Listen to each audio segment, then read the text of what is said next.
Okay. Today's date is July 6, 2025. We're having an Israeli Palestinian Confederation federal government simulation with Professor Elazar Barkan.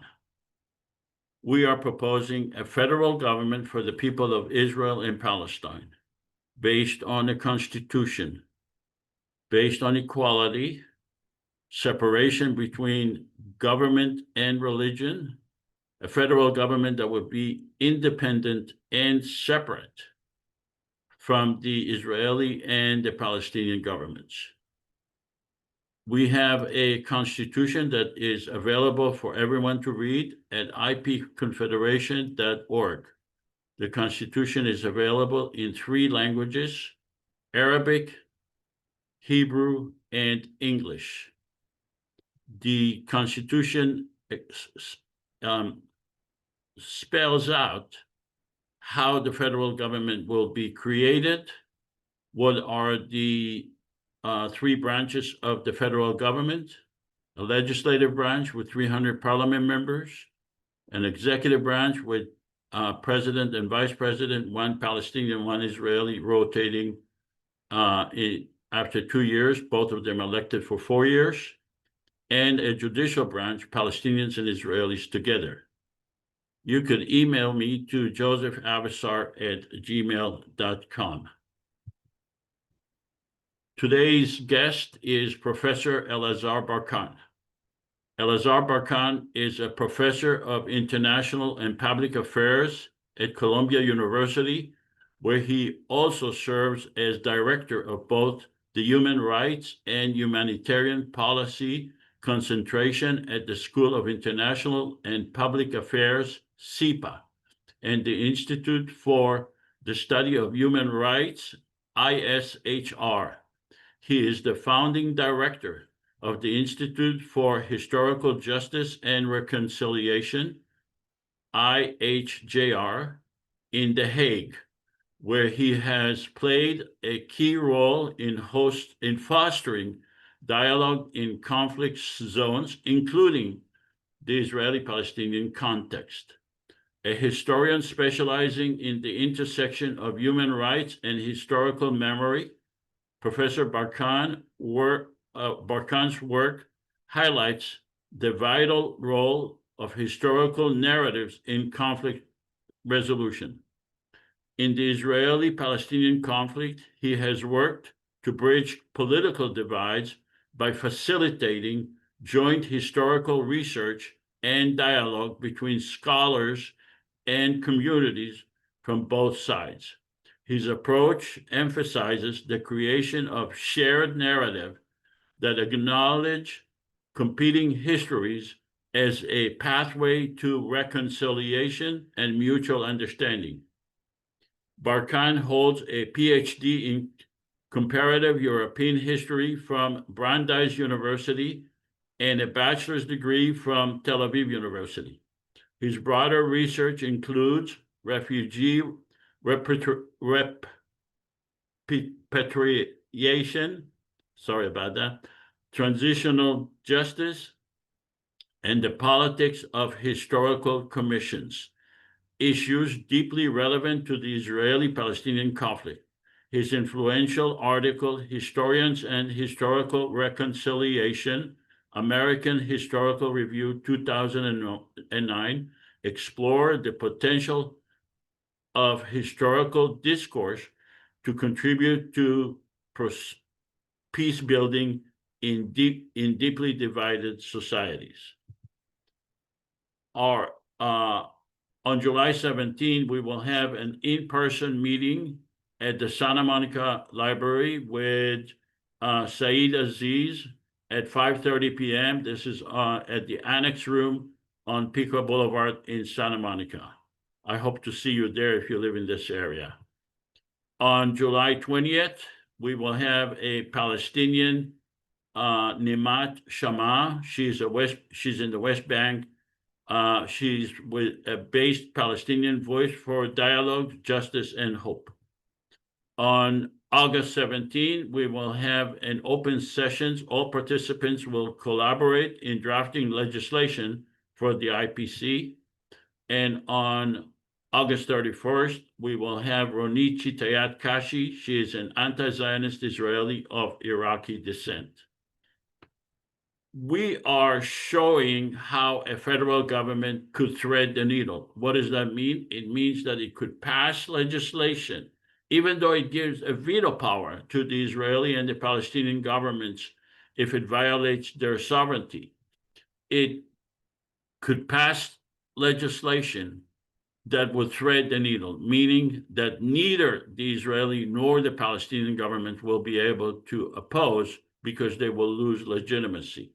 We encourage you to ask questions. Nasir is not with us today, so ask your questions. We encourage questions about the Constitution, about the legislation, anything you have, just raise your hand and ask your questions. We have a short video that explains the IPC vision. It's two or 2.5 minutes long. The conflict between Israelis and Palestinians has endured for generations, and instead of time healing the wounds, it's only caused the anger to fester and the violence to grow. But what if there was a way to alleviate the tension? Something that may not outright solve every problem, but at least create a forum that encourages a peaceful compromise.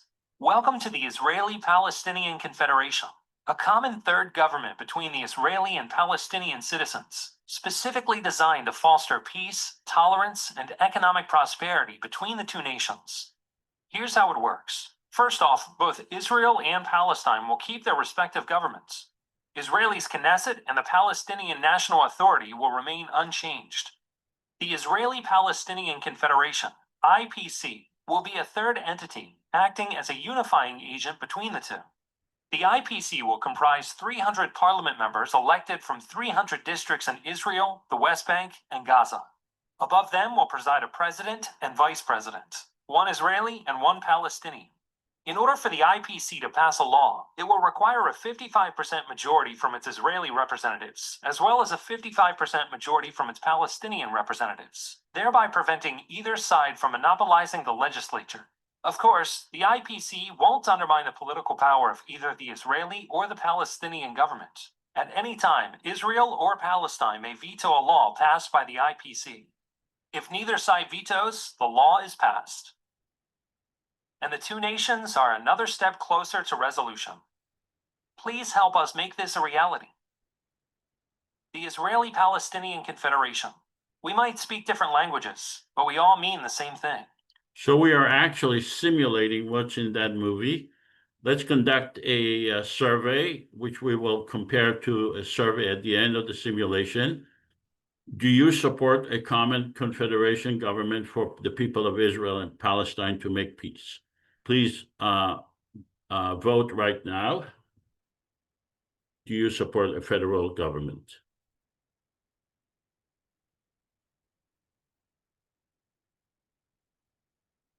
Please vote yes or no. I'm going to give you another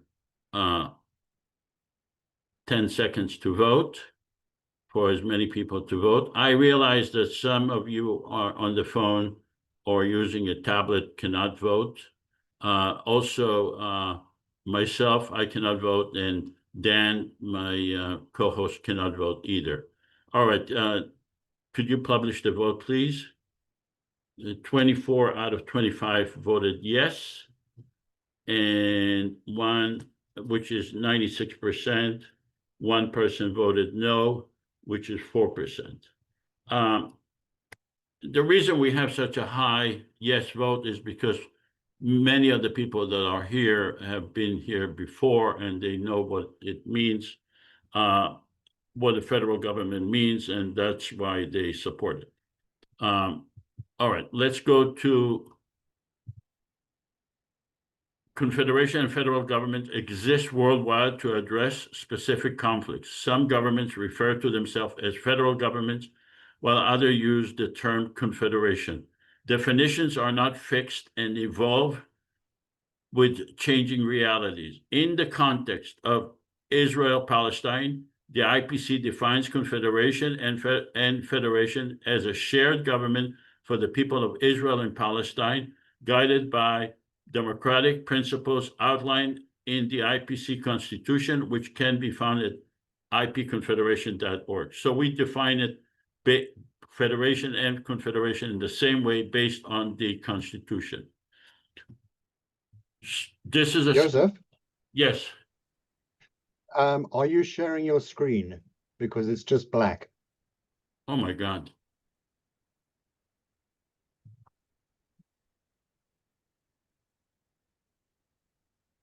Yeah, I had a bad feeling. All right, let me, I'm glad you told me.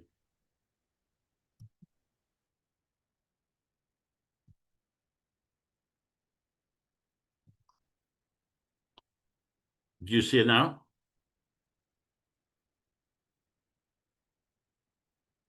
Yes. Okay, good. All right, so I apologize for not showing you the my screen before. For some reason, I don't know why. I did share it, but you were not seeing it. All right. This is a simulation. It's not a lecture. We are asking you to make assumptions in the simulations. And these are the assumptions. The first assumption is that we were able to obtain major funding. When I say major funding, I mean somewhere around $100 million to let the people in Israel, Palestine know the benefit of a federal government and to recruit candidates to run for parliament and for president. Candidates, Palestinians and Israeli candidates for the whole area. Each candidate for parliament will represent his or her parliament district, and president and vice president will represent the entire nationwide. So you'll have to assume that we actually were able to create the platform for people to vote.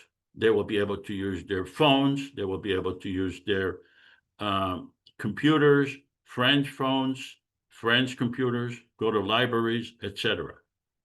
That's the first assumption. The second assumption is that we have given 14 million people, with the exclusion of children, in the area of Israel, the West Bank, and Gaza, the right to vote, the whole area. You will have to assume that 5 million people voted and 3 million Palestinian. So out of the 5 million people, 3 million Palestinian voted and 2 million Israeli voted. So we are assuming, for the purpose of the simulation, that all this thing has happened, that the president received 1.5 million votes. For purposes of the simulation only, please assume that me, Joseph, was elected president, so that it's clear I never intend to run for president. I'm not even qualified under the Constitution because I'm not a resident of Israel or Palestine. I'm an Israeli citizen, but I am not a resident, and therefore I'm not qualified. But for the purpose of the assumption, the purpose of the simulation, please assume that I was elected as president. You will also have to assume that we concluded the election and 300 parliament members were elected in 300 districts. And I will ask most of you to be parliament members, because we are playing a simulation. Each one of you will represent 47,000 people, and you have the duty and responsibility to benefit your people in your district. I have the duty and responsibility to benefit the whole area as the president. Before I go to Professor Barkan, do you have any questions regarding these assumptions? Please raise your hand or just outright ask your question. Are there any questions regarding these assumptions? Margaret, go ahead. Good morning, guys. Have you considered instant rank voting as an assumption, like what happened in the mayor election in New York City? No, that's not part of the assumptions. You want to talk about something else, about the assumption themselves. Do you have any questions relating to the assumptions? Carol. No. Carol Koenig, please ask a question regarding the assumption. Do you have a question, Carol, regarding the assumptions? Does anyone have any questions regarding the assumptions?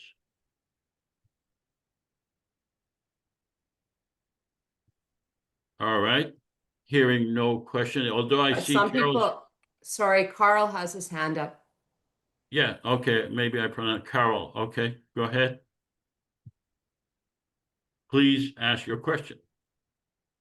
All right. Hearing no questions, let's go to Professor Barkan. Professor Barkan, do you have any questions or comments regarding these assumptions?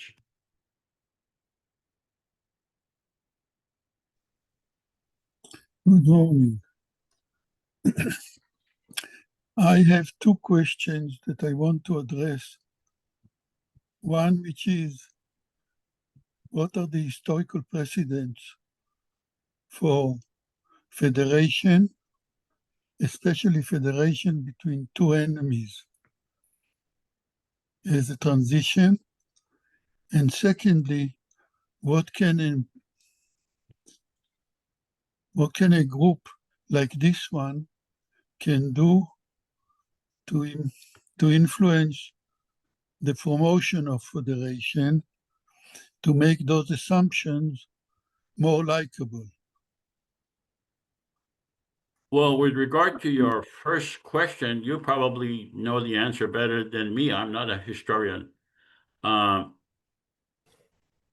But federations have been created worldwide, including the United States, Canada, Australia. They all have different systems, but the idea is to try to put together groups of people that do not that have been in conflict or have major problems, and to create a federal system for everyone based on a constitution. I am not able to give you a historical historical perspective, but I have a question for you, to your question, and that is, because you're a professor of history, are we limited by history, or does history give us a perspective? Because if we are limited by history, we would not have any federal governments anywhere in the world, including the United States. I mean, so that's my first question. Your second question, regarding your second question, people here have been participating, and they have been inviting others to participate. We've been doing this for several years.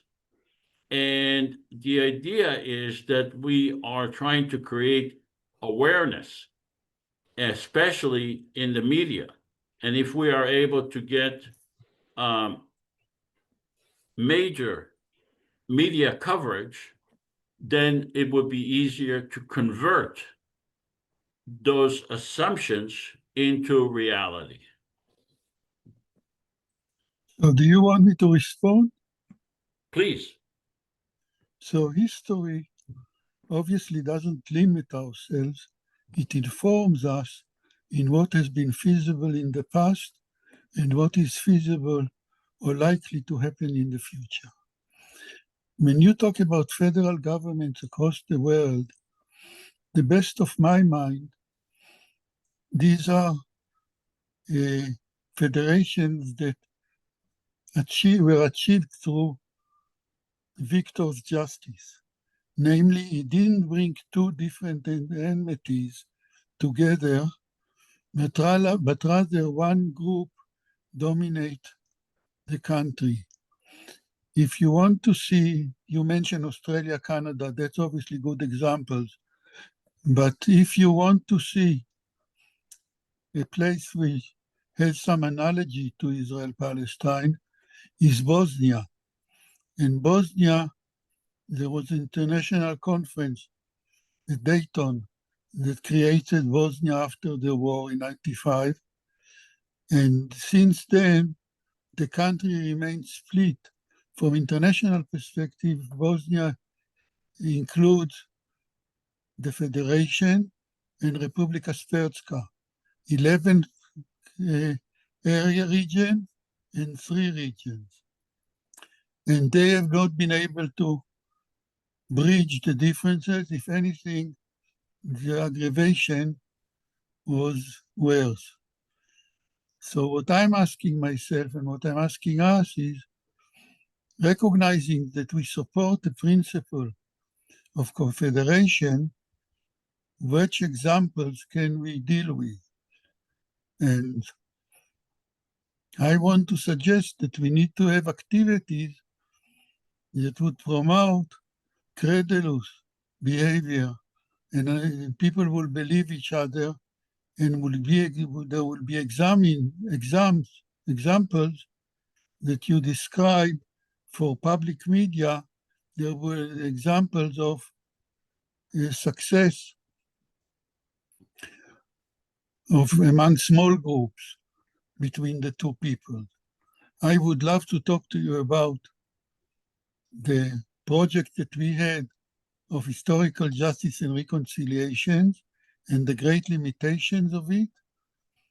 But I would say that we have had, I've listened to some of your previous simulations, and I think that excuse my boldness, but I think we need to bring more content to suggest what are the people doing in the meantime, and I can explain to you what I mean by that. Please do. I don't understand. We are not inhibited by boldness, but I didn't understand what you mean. What is your criticism of the of what we are doing?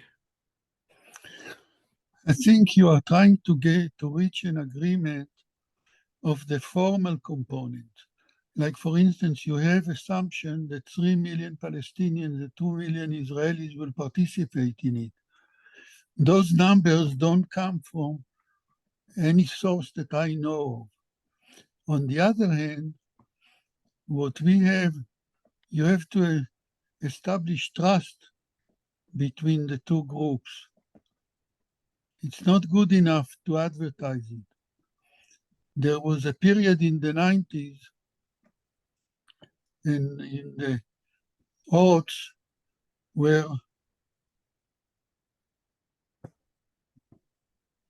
I'm sorry, there was a glitch here. There was a period where the Palestinians boycotted Israel and didn't let scholars collaborate with us, with Israelis. And that was a bad thing in itself, because even if there were plans, they couldn't be implemented. So I think what we did is we brought people from Palestine and from Israel and from the diaspora, and we tried to write together a narrative that would bring perspective from both sides. We had that for 1948. We have initial... Professor, can you focus on the assumptions and tell us what you think is unreasonable about the assumptions that are before you? Well, I don't see them based on evidence. I see them, if they could be implemented, that would be great. But could they? I don't have the grounding to suggest where would be the evidence, or where is the evidence of 5 million voters. We don't have the evidence. It's not, we are assuming. Are you saying that these assumptions are unreasonable to expect? And if so, what is your evidence to think that those assumptions are unreasonable to expect? I don't want to be explicitly saying that they are not validated, because I don't have any evidence. I have evidence to deterioration of the situation, especially in the last 5 years, horrific.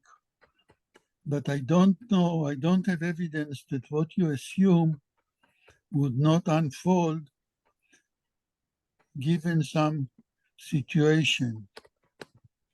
Okay, we have conducted these simulations for several years, and I know it's not scientific, but I can tell you, based on our experience, we have not really seen any substantive opposition to a federal government.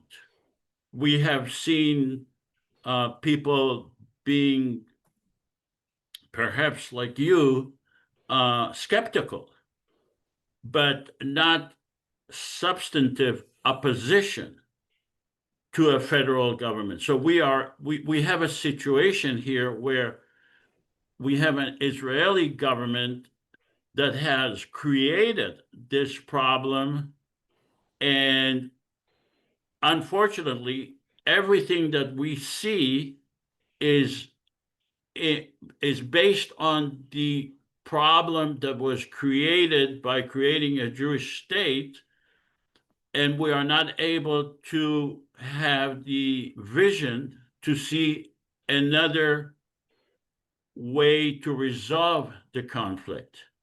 So you were talking about trust. I agree with you. There is no trust. But the mistrust that was created by the creation of a Jewish state and the expulsion of 750,000 Palestinians. But when we are proposing a system of democracy, it is not based on trust.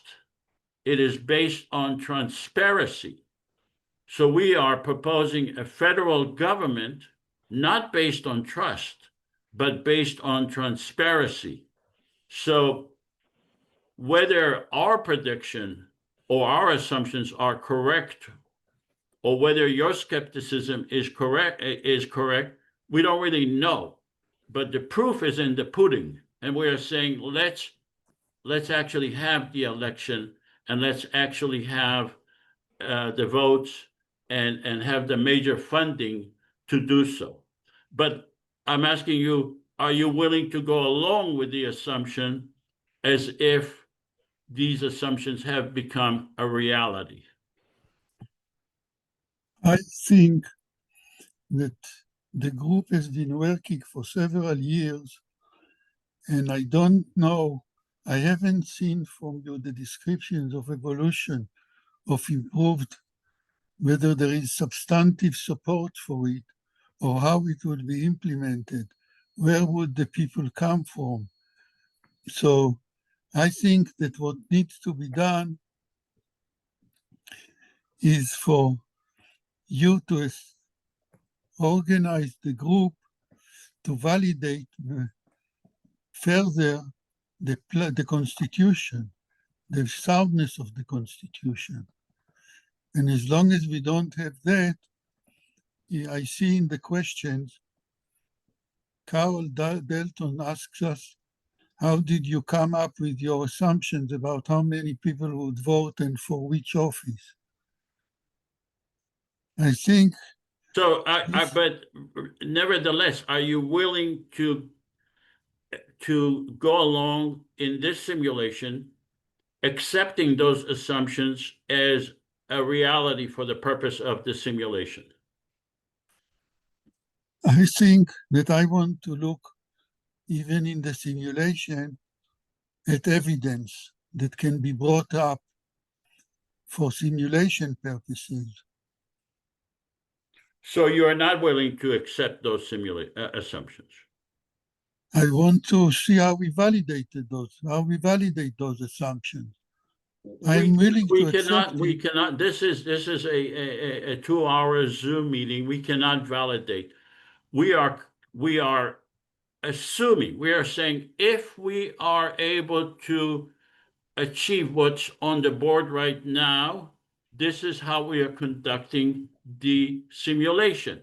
My question to you is, I just need to know how to approach you as our guest. Are you saying, well, I'm not willing to accept those assumptions, or you are? It's just the game we are playing. This is, we are. Okay, I agree to play for the simulation purpose, the assumption. All right, thank you. All right. So let's go to the role playing. So I am the president. We are assuming that 5 million people actually voted. 3 million, I received 1.5 million votes. This is the whole area of Israel, Palestine. This is the whole area we are talking about. Not Egypt, not Jordan, this area here. And I am asking you, the audience, to act as parliament members as part of this assumptions. I'm asking you to choose whether you are a parliament member, whether you're Israeli parliament member or Palestinian parliament member, and you'll have to have in your mind what area you represent. Is it area in Gaza? Is it area in Tel Aviv? Is it area in Jerusalem, the West Bank? So your area may be strictly Israeli or strictly Palestinian, and many of the areas will be both, mixed areas in which Palestinians and Israelis live together. So right now, please make your choice. Are you a Palestinian parliament member or Israeli parliament member? Please make your choice.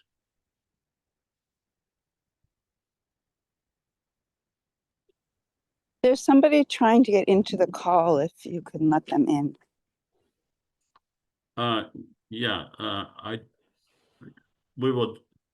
Dan is responsible for that. Okay, so make your choice and decide in your mind and remain intellectually honest throughout the simulation to be either Palestinian or Israeli parliament members.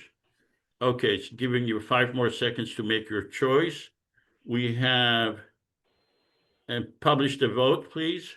We have 12 Palestinian parliament members, and we have 10 Israeli parliament members. There may be some more joining later. I also, for the purpose of the simulation, we need someone to be president of Palestine. Do I have a volunteer to act as president of Palestine?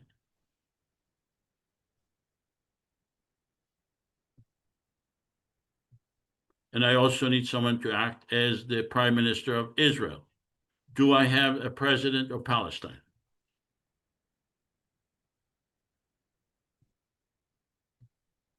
Professor Barkan, have you made your decision whether you are whether you are a parliament member or you just observe? I observe. Okay, so you're okay. Do we have someone who is willing to be Palestinian president?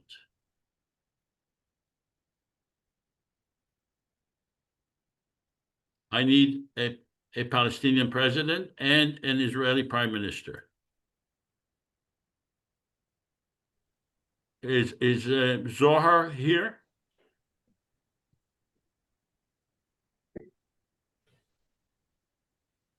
In the absence of a volunteer, I'm happy to try my hand at the Palestinian president. Okay, thank you, Rob. And Not what sure about how well I would do. Zor? Zor? Are you willing to be the Prime Minister of Israel? I don't think Zohar is here. Shlomo, I think this is your role today. Okay, Heather, you'll be the Prime Minister of Israel. Oh, no, no, no, no. No, no, it has to be Shlomo. Shlomo cannot convert his personality at all to the Prime Minister of Israel. I'll give it a shot. Okay, thank you, Heather.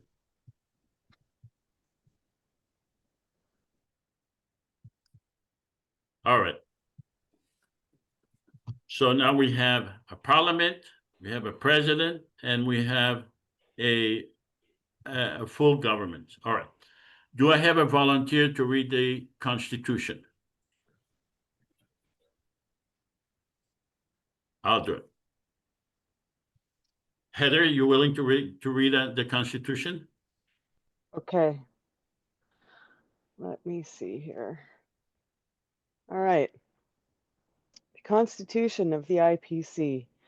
We believe that Palestinians and Israelis are entitled to equal rights under the law and guaranteed human rights and freedom. The Israeli Palestinian Confederation does not intend to supersede or supplant the Palestinian or Israeli governments, nor to abrogate or undermine any agreements between those governments. We recognize the need to work with the Israeli and Palestinian governments. Our purpose is to resolve conflicts and to expand the relationship between Palestinians and Israelis in a fair and equitable manner. We believe in equal rights under the law, guaranteed human rights, and freedom for all. We voluntarily give the legislatures and the governments of Israel and Palestine veto power over legislation we pass relating to the domain of control of those governments. We believe in the separation of power between the legislative, executive, and judicial branches. We believe in the creation of a permanent secular government for all the people residing in Israel and Palestine. We believe in having a separate judicial branch relating to IPC legislation with Israeli and Palestinian judges, with a system to avoid biased decisions based on nationality. So the main things are that we do not intend to undermine the Israeli or the Palestinian governments and any agreements between them. So they can agree to anything they want constitutionally. We are prohibited from undermining those agreements. In other words, if they agree on a two-state or one-state or whatever other system, constitutionally, the federal government is prohibited from undermining those agreements. Additionally, we give those governments a veto power relating to legislation that violates their sovereignty. Before I go to Professor Barkan, does anyone have any questions regarding the Constitution?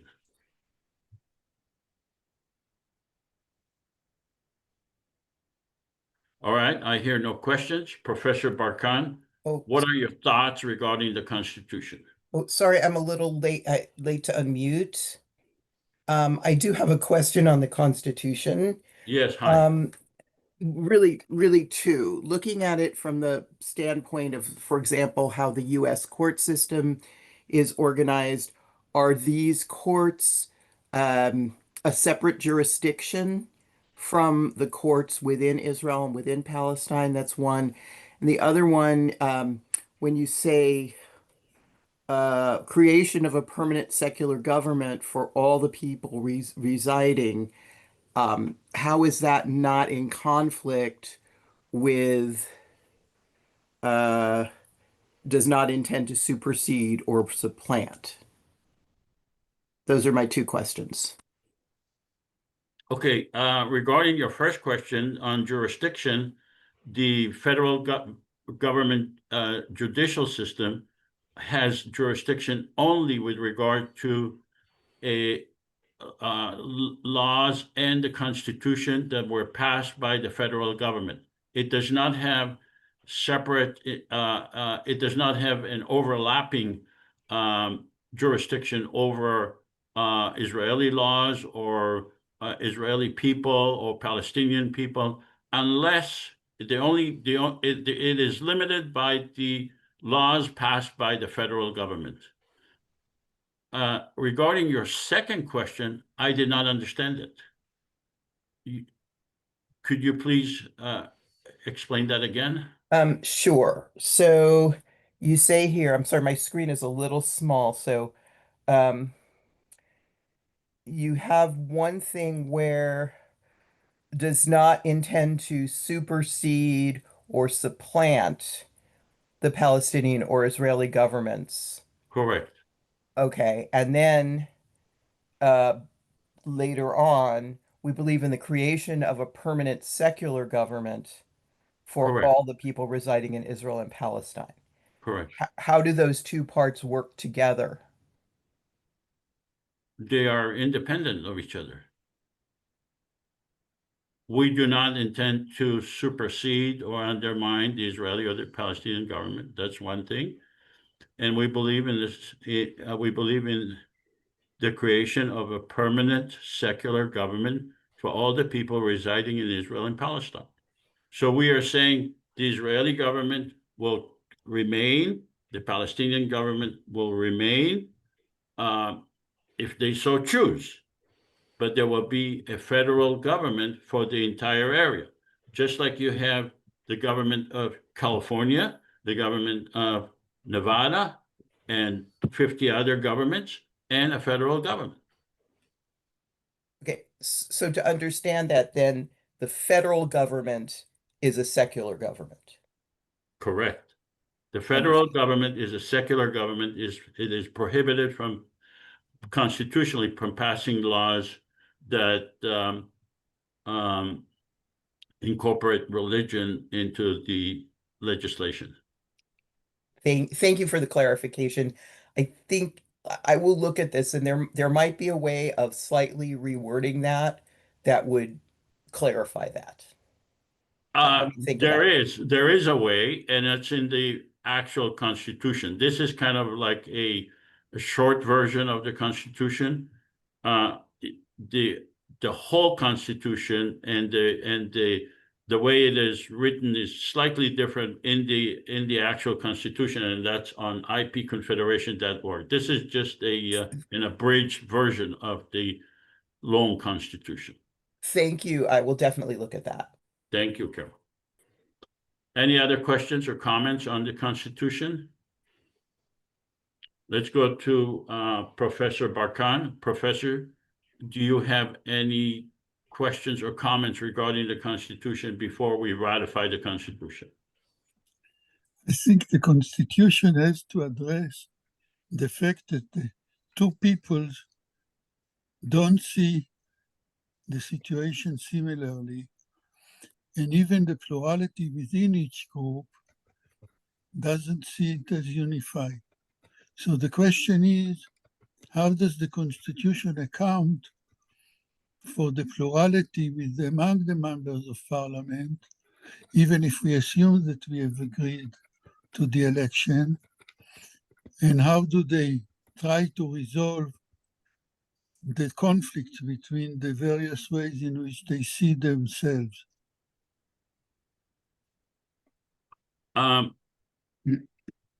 Well, I'm not sure that I accept your underlying assumption that there are two different people there. There are many, many people from different parts of the world. There are Jewish people from the Arab world. There are Jewish people from Europe. There are Palestinian people from that were born in Palestine, Palestinian people from other Arab countries. Many Jews from the Arab world have very similar culture to the Palestinian people in terms of language and history. And Is that how they see themselves to your mind? no, they don't. I agree with you. The people from the Jews from the Arab world do not see themselves as Arab Jews because, and the reason for that is probably in order to be assimilated into Israeli society better. But speaking about who they are and where they came from, they are very similar and to Palestinians. But there is one great similarities between all of them is that Palestinians and Jews do not have a history of democracy. They believe in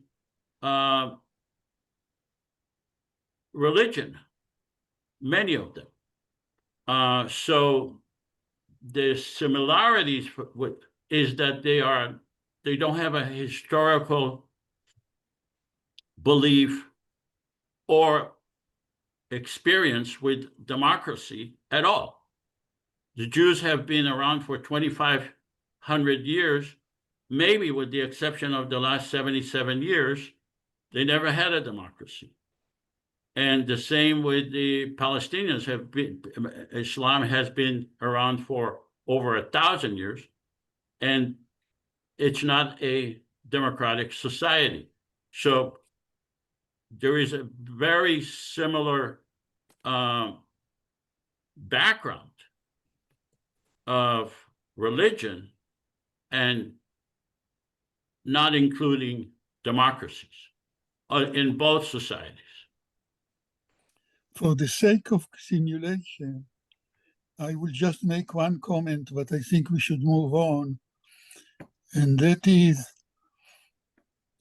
that between your perspective and conflicting perspective among the peoples, you propose through the simulation to elevate the perspective of the Federation over the likelihood of the subjective perspective, subjective identity and narrative of the Palestinians and the Israelis. But this is too complicated. I suggest that you move to practical things and leave that as one addressed issue. Okay, Heather, do you have a question? Quick question. When you say that neither Palestinians nor Jews have had a democracy, are you referring to the Jews in Southwest Asia, i.e. the Middle East, or because obviously plenty the Jews of Israel have come from other countries that technically speaking are democratic, like Europe and so forth? So are you referring just to the Jews in the region who have originated from there?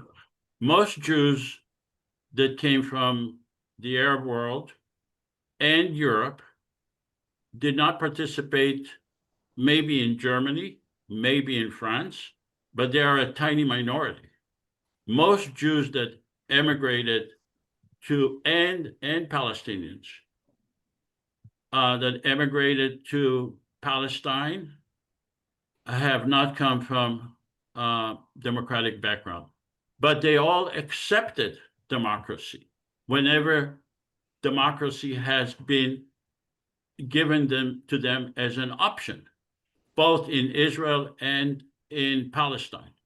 Whenever Jews have been given the right to vote, and whenever Palestinians have been given the right to vote, they voted almost in the same similar ratio. Thank you.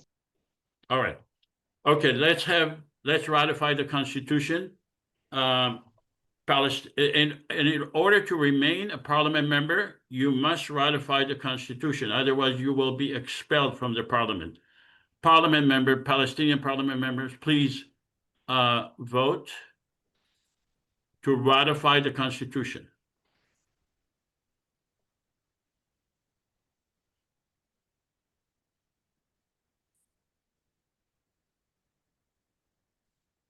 Publish the vote. 100% of the Palestinian parliament members voted, ratified the Constitution. Let's go to the Israeli parliament members. Please ratify the Constitution.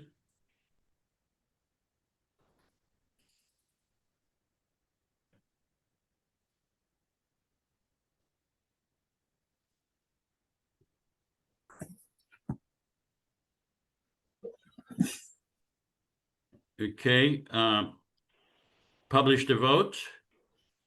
90% of the Israeli parliament members voted to ratify the Constitution. The person who voted no did not ratify the Constitution. Could you please identify who you are?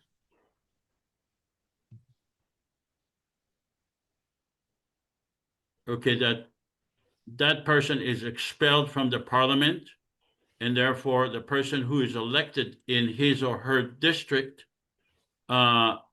who received the second number of votes will be the parliament members in that district. This is the same for any government, any democratic governments. The parliament or Congress people must swear allegiance to the Constitution. So we have reached a momentous occasion in the history of the world.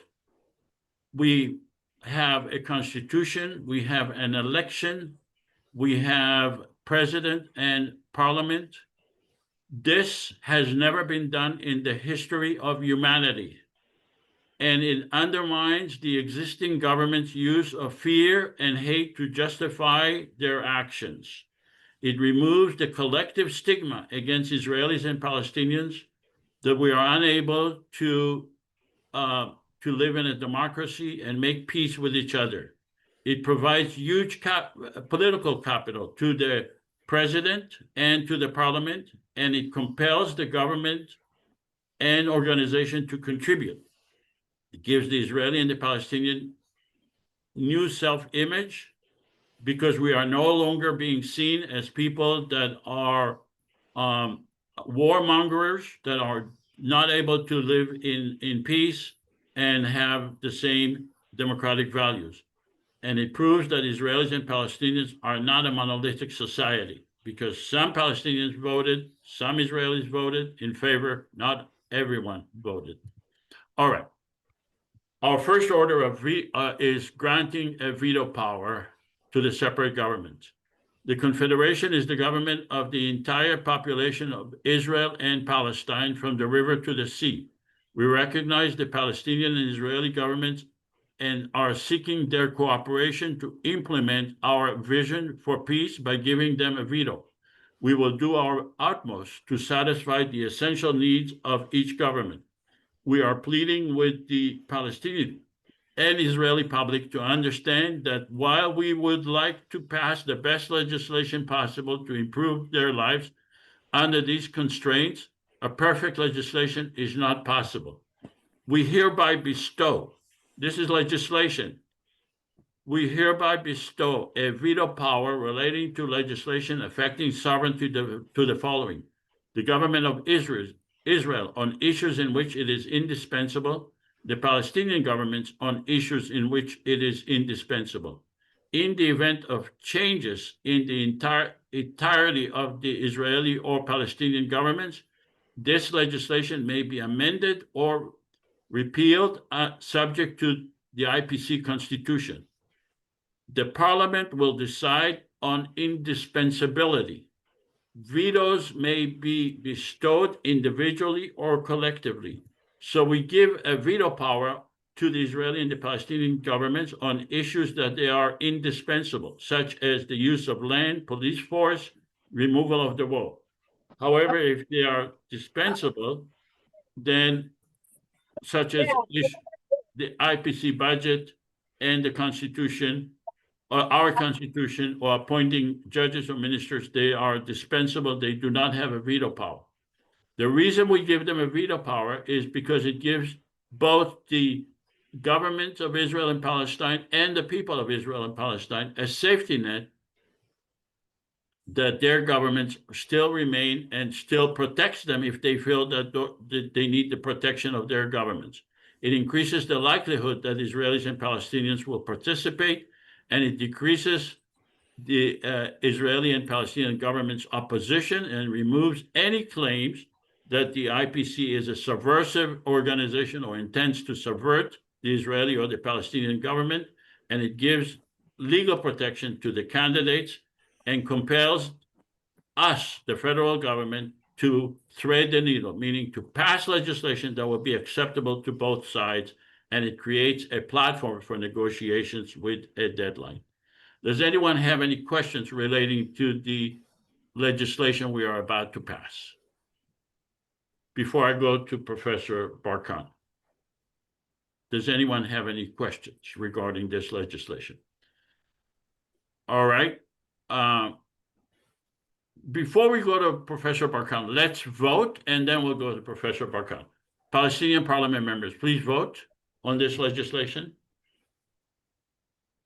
Do you support this legislation? Palestinian parliament members. Okay. Publish the vote. We need 55%. 100% of the Palestinian parliament members voted in favor of this legislation. Let's go to the Israeli parliament members. Do you support this legislation?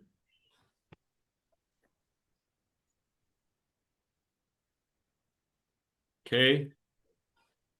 Publish the vote. 9 out of 9 voted yes. We need 55%, so we passed that. Professor Barkan, could you give us your comments regarding this legislation? I would just give a short comment that the history and the present in Palestine and Israel have never shown a consensus. So in terms of the assumption replicating the world we live in, this is a problem. Because the people don't play their role in the same way that you would expect. We hear months and months of struggles, parliamentary struggle, whether it's in the US or in Israel or in Palestine, where there's not been election for 15 years or longer. So I think this has to be taken into consideration.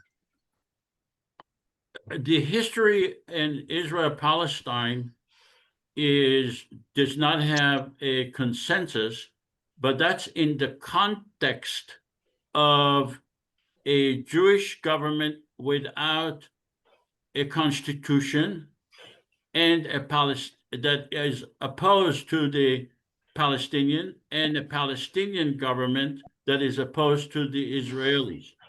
We do not have a history of a common government, Palestinians and Israelis together. So does it make sense to use the history? You're correct, that it has completely different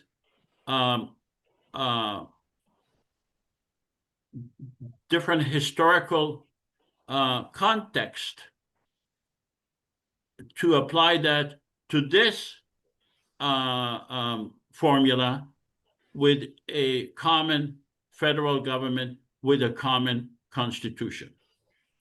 Since we decide what the rules are, what the assumptions are, we are happy to validate that vote. But I just think that as an observation, it's just good to point attention to it. Okay. Let's go to the next legislation. I just want to make clear that this simulation is making the assumptions that the parliament has already deliberated on the legislation. So we are not deliberating on the legislation, we're just voting on it. And the first order of business is to make peace with Syria, Yemen, Iran, and Lebanon. So we are the federal government. We represent the people of Israel and Palestine. We are tired of the wars. We have been victimized and suffered. Our houses and our buildings have been destroyed in many cities, and we are not satisfied with the state of event, and therefore we would like to create our own delegation. Is anybody willing to read this legislation? I'll read it. We are the parliament members of the Confederation Government of Israel Palestine. We are the only legitimate government in the region. The reason we are the only legitimate government in the region is because we are the only government that has been elected legitimately by the entire people of Israel and Palestine. Our people have experienced wars and violence for over 100 years. The Israeli and Palestinian governments have failed to bring peace to the people of Israel and Palestine. Therefore, we are taking the initiative to protect all the people in Israel, Palestine, and provide them with peace. To achieve this, we are forming our own delegations to directly meet with the authorities in Israel, Palestine, Lebanon, Syria, Yemen, and Iran for the purpose of making peace in the region. Our intention is to demand that all these governments and entities agree to cease violence and threats against each other and work towards a lasting peace, and to work as a facilitator and promoter of peace between these governments. Our goal is to be fair, objective, and to expose any governments or entities that pose threat to our people. Notice that the Israeli and the Palestinian governments are not given a veto power because they are dispensable when it comes to this legislation. Does anyone have any question regarding this legislation that we are about to pass?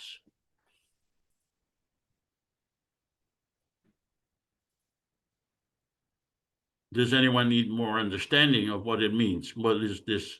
Basically, we are tired of these wars, and we understand that all the governments in the area failed to give us peace, and we want to investigate and find out and go to and create our own delegations for peace, to go and all these countries and find out what is really going on. Why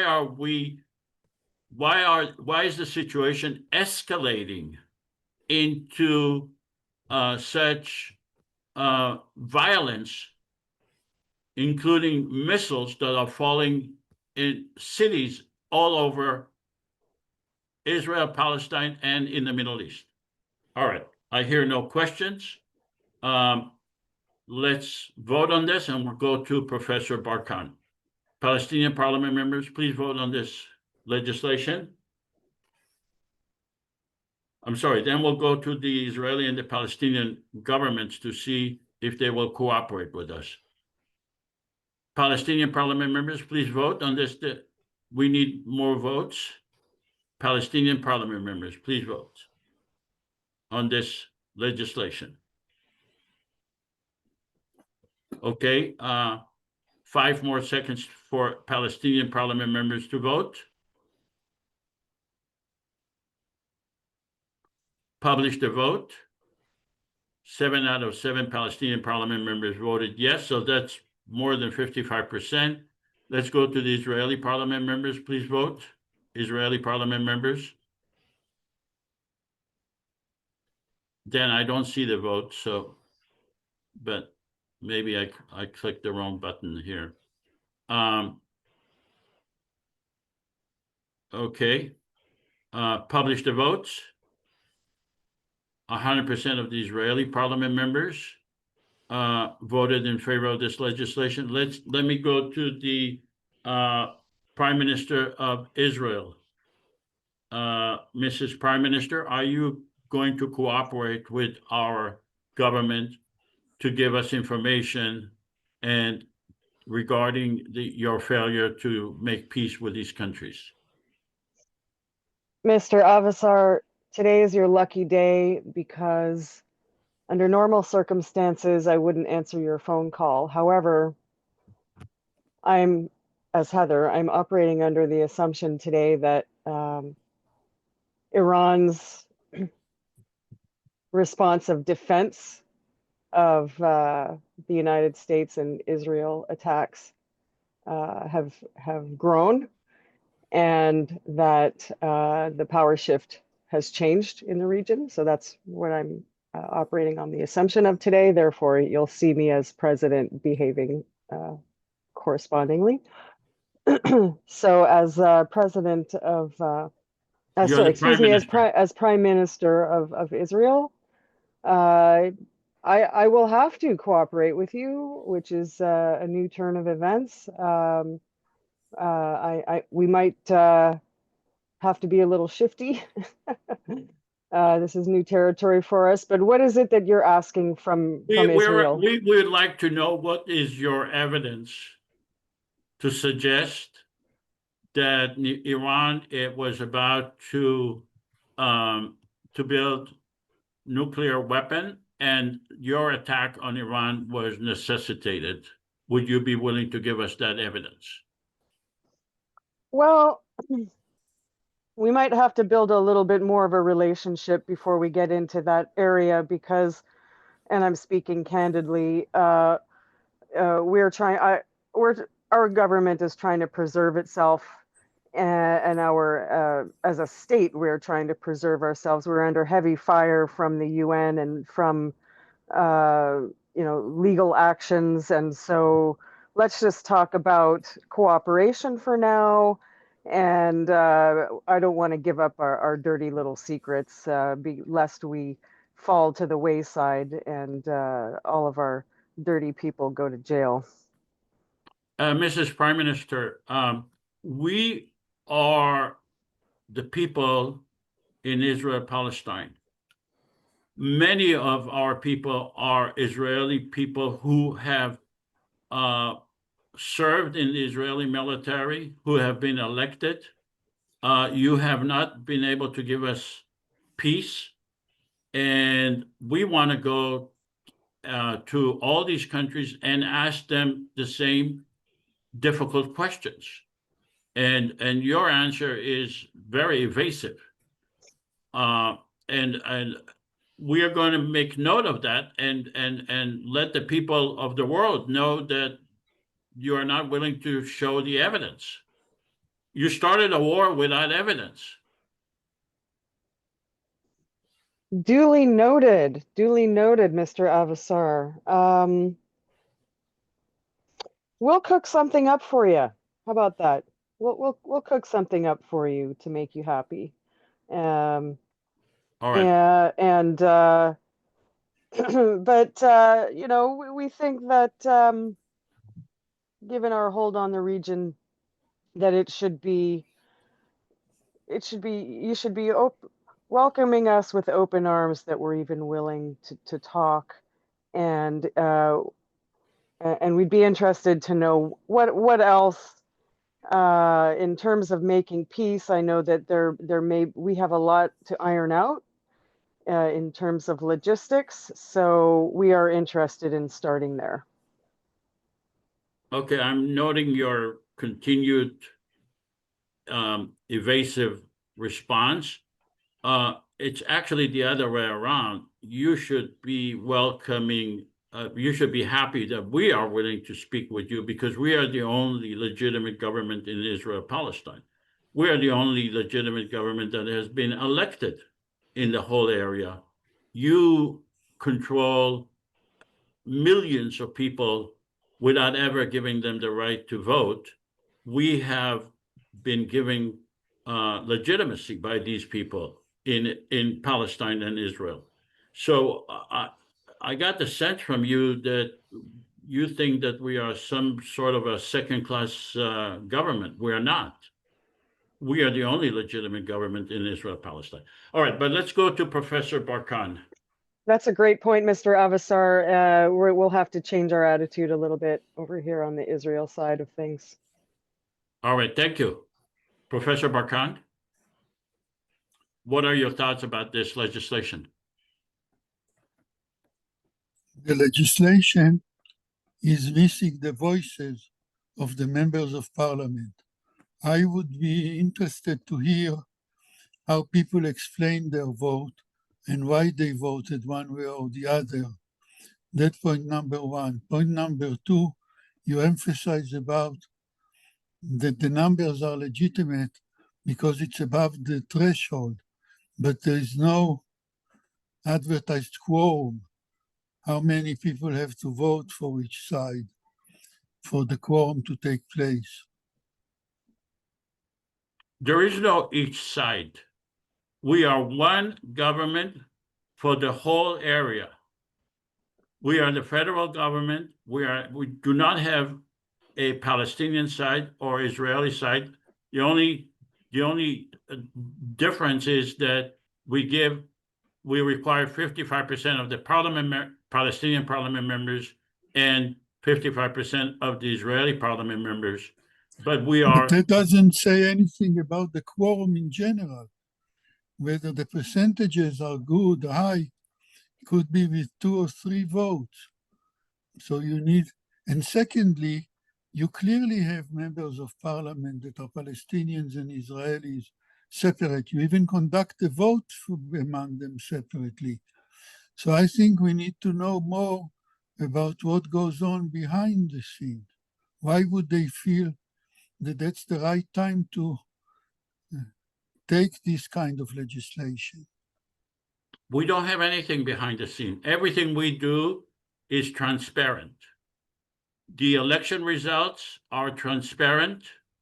The parliament members are transparent. We do not have anything behind the scene. Everything we do is, so I'm not sure what your criticism is. Are you saying that we did not have enough people voting for us? Is that your? That's an observation that you might want to say that there is a quorum or that you don't need a quorum.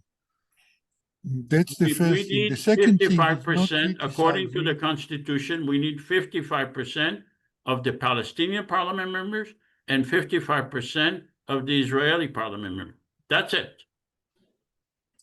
It's not criticism, it's a desire to hear more from both sides specifically. From the parliament members? Yes.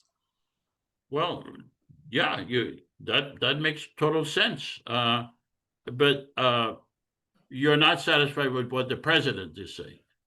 I am the president. You have to remember that the parliament members, although they are free to speak, we're just giving them an opportunity to speak. But since they are not speaking, it seems like they probably are satisfied with what the president is saying. Are you trying to see if there is some disagreement among the Palestinian parliament or the Israeli parliament members regarding this legislation? I didn't quite hear what you said, but I think that we need to encourage the parliament members to voice their opinions more, to improve the dialogue. Well, yeah, I agree. I mean, I just showed you a slide that says this simulation is making the assumption that the parliament has already deliberated on the legislation. Okay. All right. Let's go to but overall, you think this is a good legislation? This is a good outcome for the federal government, that it shows that the federal government could help the people of Israel and Palestine live in peace. In principle, it could be. All right, thank you. All right, let's go to the next legislation, and that is Declaration of Governance, Ceasefire, and Reconstruction. Do I have a volunteer to read it? Rob, you want to read it or you have a question? I have a question. Should I not have had the opportunity to speak against or for the last legislation as president of Palestine? Correct. Because based on our, you are not involved in the war with Iran, with, you have not attacked Iran. You have not attacked anything, but So do we not? So do we as Palestinians then not have the opportunity to exercise a veto to legislation if you deem it not necessary? correct. And we did not give the Israeli prime minister the right to veto it. We just, because the Israeli prime minister was responsible in attacking Iran, and we wanted to know if, and he is responsible for other wars, you are not responsible. So we are asking, are you, Prime Minister of Israel, willing to work with us? Because we see the Israeli government as responsible or taking place in a war. We don't see you in the same, the Prime Minister of the President of Palestine. Sir President of Palestine, I was asked for cooperation in the endeavor, whereas I believe Palestine is pretty much a partner in the endeavor already, currently, if I'm correct. All right. But wait a second. In the past, he used to ask the Prime Minister of Israel and the President of Palestine, whatever. They both had opinions or veto or not. I don't know what happened this time. What happened this time is that according to the Constitution and according to the veto legislation we passed, we only give a veto to the governments of Israel and Palestine if they are indispensable. Okay? In this situation, making peace with Iran, they're both indispensable. We can do the delegations whether or not they like it or not. However, we did speak with the Prime Minister of Israel because before we go and travel to all these areas, all these countries, since we are already in Israel, Palestine, it would make sense to meet with the president and ask him for his evidence for starting this war. So we are not here to just be nice and be fair to everyone just for the purpose of being nice. We are being very specific in our endeavor here. So I'm sorry that the president of Palestine was insulted, but we're not here to just be nice. We're here to get things done. Joseph? As the president of Palestine, it is really important that we are able to veto legislation that has a strong impact upon us. I think you're speaking to the Prime Minister of Israel behind our backs before the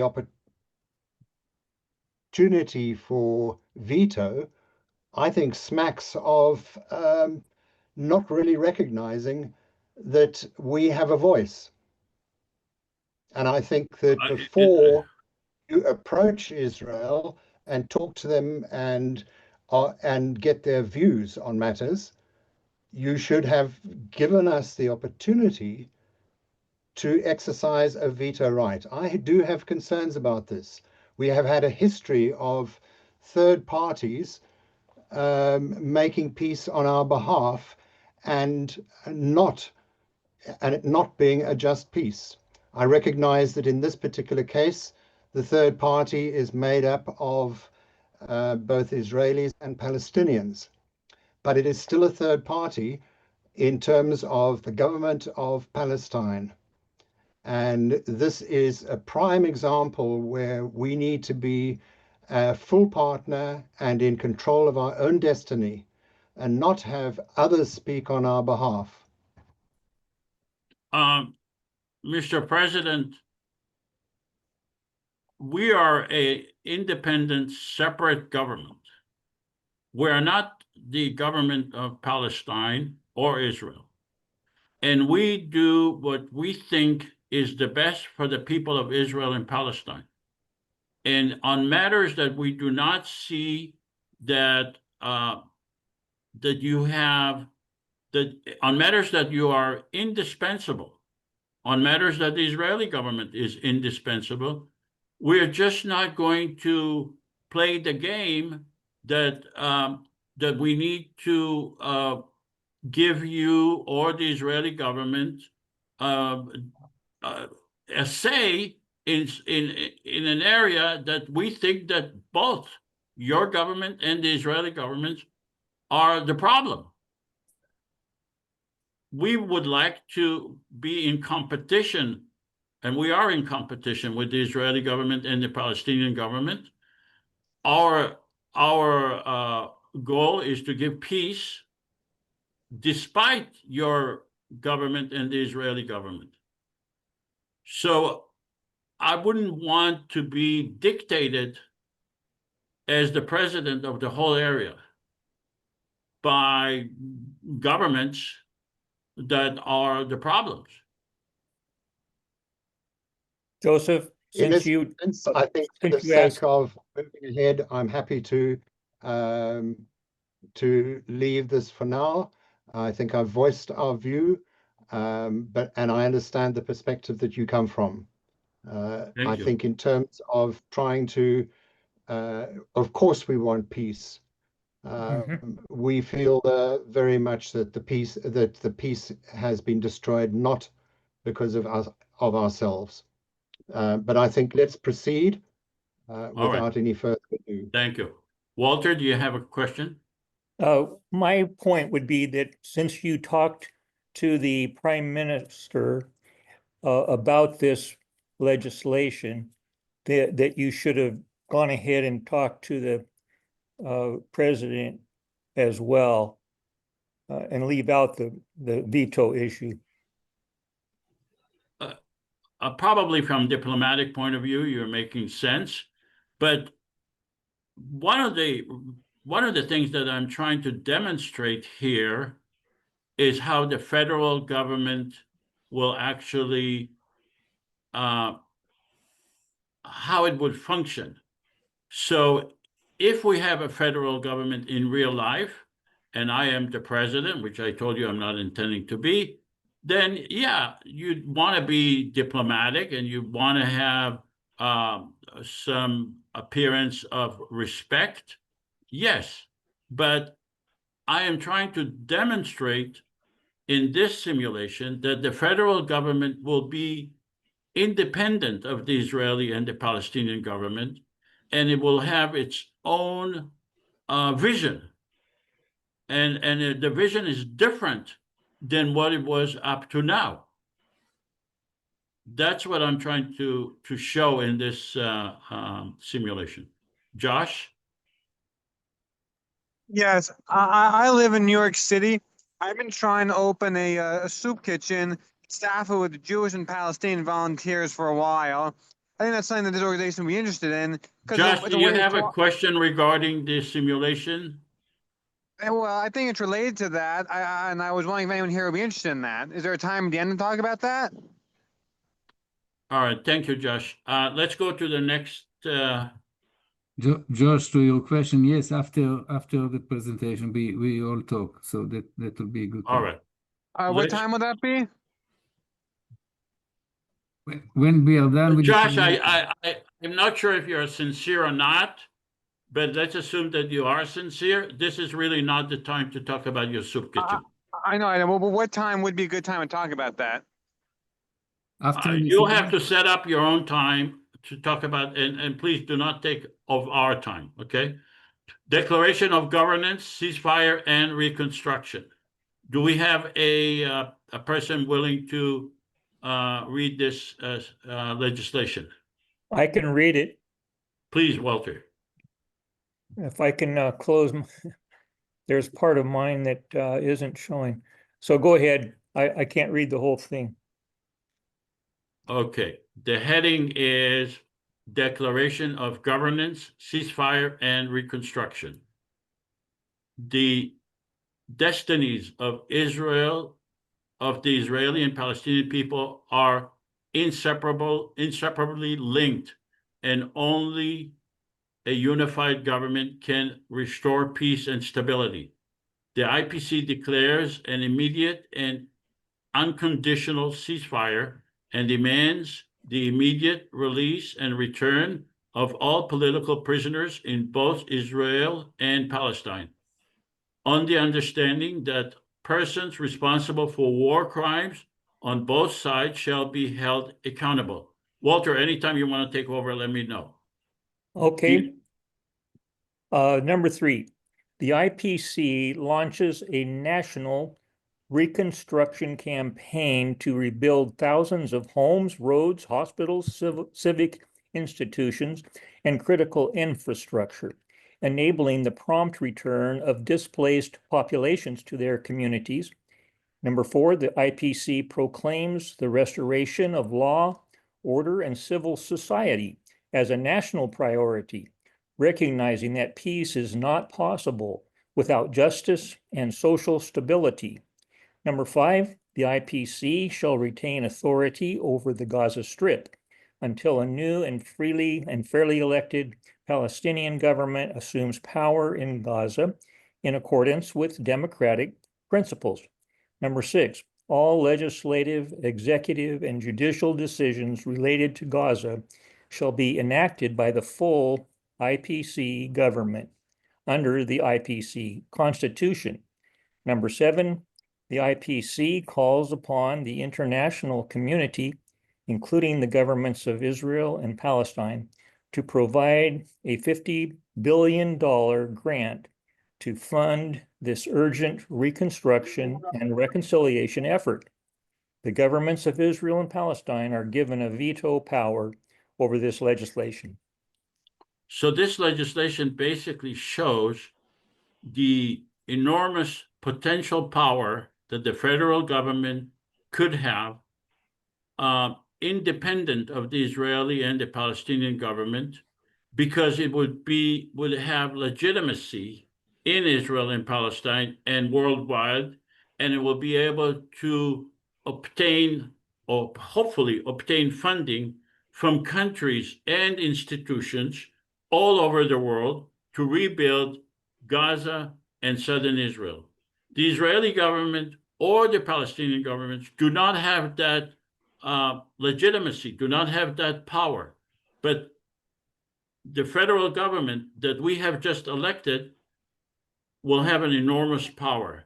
And the government of Israel and Palestine are given a veto power on this legislation. Do we have any questions regarding this legislation?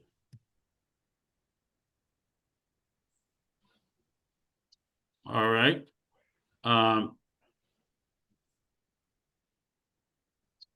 Let's go to Professor Elazar Barkan and ask your comments regarding this legislation. I think it's coherent with its own structure. I don't have much to add to it. All right. Before we give the Israeli and Palestinian government a veto power, let's have the Palestinian parliament members please vote on this legislation. Palestinian parliament members, please vote on this legislation.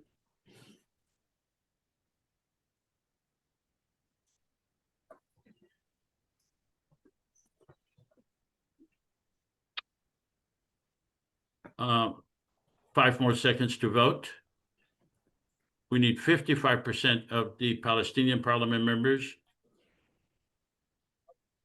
publish the vote. That's 100% of the Palestinian parliament members voted in favor of this legislation. Let's go to the Israeli parliament members.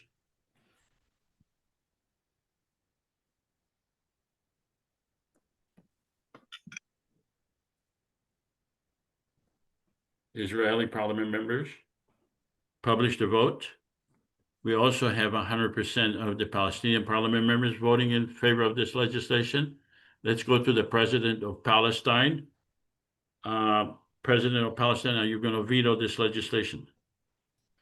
No, I'm not. This is a wonderful change. I do have a question though, and a comment, and that is that how are we going to ensure that peace and a ceasefire is actually achieved? We have had similar things in the past, and we have a history of Israel breaking all attempts at peace, and without wanting to give any preconceptions as to what Israel might do in the future, I think it would be wise to ensure that there's some form of peacekeeping capability on the ground to ensure that this does not go south like so many other things in the past. So when you speak about peacekeeping, are you speaking about someone else other than our government? I am. I'm talking we are in the terms... peacekeepers. We are the peacekeepers. We are the government of Israel, Palestine. We have about 45 parliament members in Gaza, and we are bringing projects and rebuilding Gaza. Are you speaking about someone else other than ourselves? I'm speaking about some force that is able to withstand and take authority against military aggression. All right, so we do not think in terms of military response. We think in terms of democratic existence. We believe that we have proven that we can live in democracy with Israel, Palestine, and because of our democratic government in Gaza and in Israel, the likelihood that we will be attacked by any force is diminished substantially. So we do not see the resolution in terms of militarism. We see it in terms of democracy. I would welcome that, yes, and I really do appreciate it. I'm just thinking in a reality that whether there is a way to ensure and protect so that exactly as you've said, that there is not a military rise from any party. We certainly would not want to take that approach, but we need to make sure that there is protection. That is all. All right, let's go to the Prime Minister of Israel. Mrs. Prime Minister, are you going to veto this legislation? Thank you, sir. Given the new set of circumstances that we're operating under, we will not veto this legislation, and I would respond to the last comment. My thoughts are that given the turmoil, the long-standing turmoil, and many actors involved within and outside of the region, that while you do have the cooperation of the Israeli government, which I think really means portions of the Israeli government, there are many actors who are still given over to past practices, and that we may need to convene some work groups or committees to work through the remnants of past behaviors. And I think that there are opportunities within the Jewish populations, the indigenous Jewish populations, within the region at large, who have not been party to the violence and may be interested in sharing their knowledge on how to proceed. You heard the concerns of the Palestinian president about renewed violence. Could you give us your assurances that there will be no further violence from your government towards Gaza? I can give you my best assurance possible, which is shaky at best, considering, as I said, there are still going to be remnants that may want to act on their own or usurp the new Israeli government, and that it's going to be a challenge to overcome these forces. That it will take a concerted effort to do so, but you do have the best assurance that I can provide. All right. Okay. So basically, we are demonstrating how the federal government could work. I want to go to open discussion, but before we do that, let's have another survey. After participating in the simulation, do you support a common federal government for Israel-Palestine? So please vote.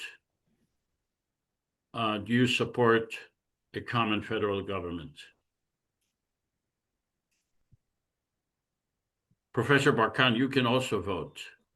I hope you do, either yes or no, but be very interested in seeing your opinion after you've seen the simulation. Okay. 5 more seconds to vote, or 10 more seconds. Can you send the voting sheet, Joseph? I don't see it on my screen. Okay. How are you voting? Yes, yes. Okay. Yes. Yeah, okay, thanks. All right. Okay, All okay. right. Okay, let's publish the vote. 100%. We have no vote. We have 100%. No one voted no. I wonder, do we have the person who voted no before, did he or she change their mind, or just that person did not vote? If you voted no before and now change your mind, could you please identify yourself? All right. Let's go to open discussion. Before that, I'd like to make closing remark. A common democratic confederation government can bring peace. I would like to respond to Professor Barkan regarding the differences in societies. The purpose of making a democracy is to bridge between different societies, to find commonality with different societies. Because even if you are of a different society, you want to live in a transparent system, in a fair system, a system that allows you to use your use your religion, or to practice your religion, to practice your custom and practice. That's what we are. So it doesn't really matter if we are a different society. It matters that we all, different societies, different religions, want to live in peace. And democracy is the way, the formula to allow everyone to live regardless of different societies. Online elections are feasible. We live in a different era. It used to be paper elections. It used to be other methods. We have the internet now. We can take advantage of it. The war in Israel and Palestine cost billions and billions of dollars. Somewhere around $100 million could make this a reality. the current governments of Israel and Palestine are not legitimate, democratically elected in Israel-Palestine. Neither the Israeli nor the Palestinian. There is nothing wrong in creating a democratic government for the people of Israel and Palestine together for the purpose of living in peace. Thank you. So I'm going to stop sharing and we'll go to open discussion and you can ask any questions of Professor. Break down the cards. I'm sorry? Professor Barkan. Let me see the order here. Sure. All right, let's start with Samir. Hi, Okay. Samir. Hi, everybody. Thank you, Joseph. Thank you. Samir, give us your background. What is your background, who you are, and Okay. before you give us your questions. Yeah. All right. I am an Arab American who was born in Syria, and I am an Arab American journalist, I can say. And I was previously, when I was in Syria, I worked as an archaeologist. And when I came to the United States 43 years ago, I continued at UCLA to study archaeology. And I got my master's in archaeology from UCLA. And I continued to work as a journalist. And I established many Arab American newspapers and magazines in Southern California for the last 40 years. And we also founded the Arab American Press Guild 40 years ago in Los Angeles. And I was elected president 5 times throughout the 40 years. And we had probably over 20 Arab newspapers and magazines in the last 40 years. Some of them died, some of them still alive, but overall, we had that experience for the last 40 years in Southern California. So my experience with I have been an activist on the Palestinian issue all my life, you can say, all my life, along with my wife, journalist Patricia McDonald, who has been a journalist and activist on the Palestinian issue and Arab issues in general for all her life until she passed away 7 years ago. And she published also a book on Syria. It was called 2001 Syrian Nights. And that's the amount of time she spent in Syria. We spent in Syria together around 6 years. And we produced more than 1,800 articles on Syrian history and culture, published all over the world, in every English newspaper around the world, in America, Europe, and the Middle East. So, but together, I mean, we have been activists on the Israeli-Palestinian issue all our lives. So that's where I come from, and that's where my experience and my I can What are your say. thoughts? Did you want And to... what my thoughts here now, after I listened to this simulation today, that you're proposing a new legislation in regard to have peace with Syria, Lebanon, and Palestine, and Iran, and Yemen. And what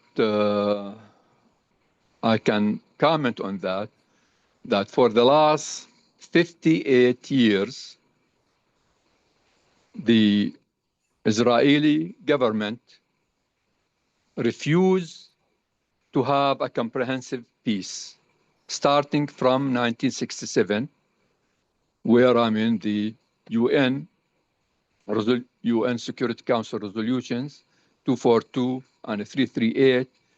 Those two resolutions, Israel refused to do it. And that actually, if it was done 58 years ago or any time in between, that will be the comprehensive peace plan. And Israel refused to have that comprehensive peace and to implement these. Israel, over the last 58 years of its occupation of the West Bank and Gaza Strip and East Jerusalem. Did Syria accept those? Of course, Syria was the first one to accept the UN resolutions right after 1967. And after that, Egypt, and after that, the entire Arab world. If you really go over it to see who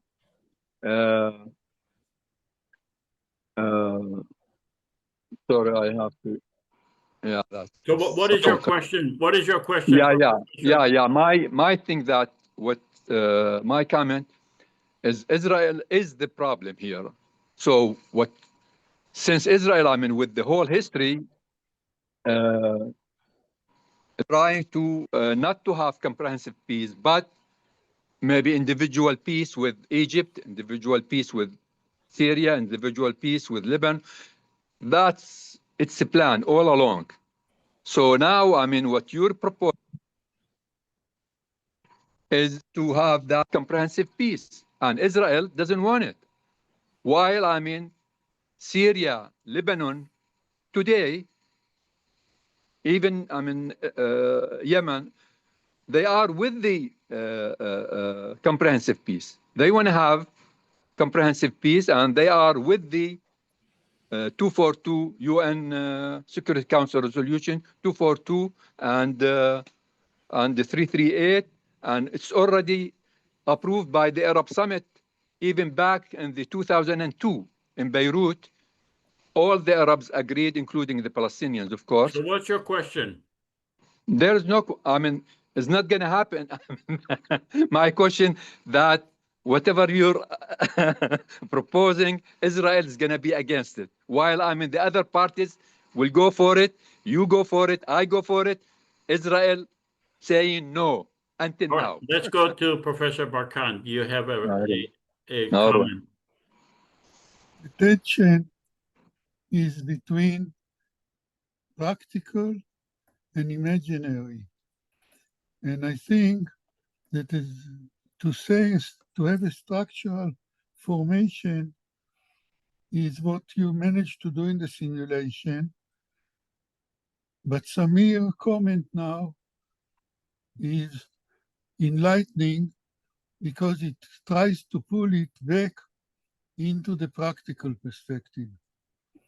And I think the next stage for the simulation would not to repeat it with another guest, but it would be how to turn it more into a evidentiary-based perspective and to try and achieve small goals rather than comprehensive singular utopia to have practical parts of it.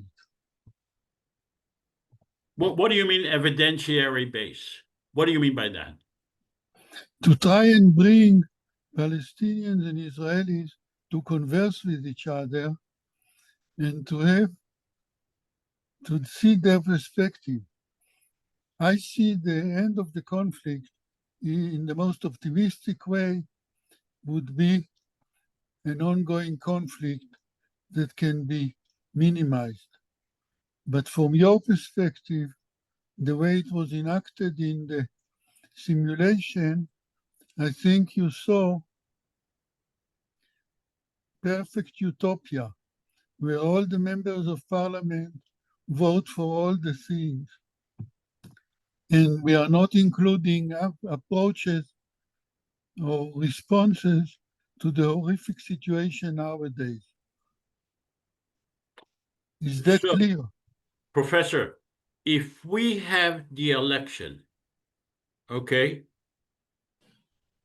and if we have the means to make Palestinians and Israelis aware of the elections, and if we have the means to force a conversation about this, do you think that our underlying assumptions could be met? Unfortunately, I am pessimistic. All right. Okay. What would be, in your opinion, the number of people in Israel, Palestine, who will actually vote in the election if they are all aware of the possible election, of the upcoming election? So let me make you an imaginary map. I would say you start by taking $2 million from your 100 and you sponsor civil societies in Palestine and in Israel to try and bring them together and to be spokespeople for, despite everything, trying to bridge the differences. But that doesn't answer my question. My I think question it is does. very specific. If we have the election, okay, I don't think you can have it. I don't think. why not? Well, when there was the village guard in the 1970s, they tried to replace it with the leadership. As long as you don't reach the leadership and you don't get the support, the popular support, you won't have responses that you imagine. I think you need to do steps on the way that will make it more materialized. All right, let's go to Shlomo. Shlomo, tell us a little bit about yourself, just like Samir did. And Yeah, well, make it shorter. I was born in Israel and grew up in IDF and all of that. I was in the 73 war. I managed to not to get into the 82 war, but anyway, 85 I left, which is 40 years ago, and to study in the United States and stayed here until now. Now I live in Virginia. I lived in many other places. Okay. So first of all, I agree with everything that Professor Barkan said, and it is a problem. But you know, it's like think about Herzl, and he said, if you wish, it is not a panacea. And they started small. The Zionist movement was very, very small in the beginning. So maybe there is a hope. But what is the other? This is the only game I can see that somehow maybe for the future.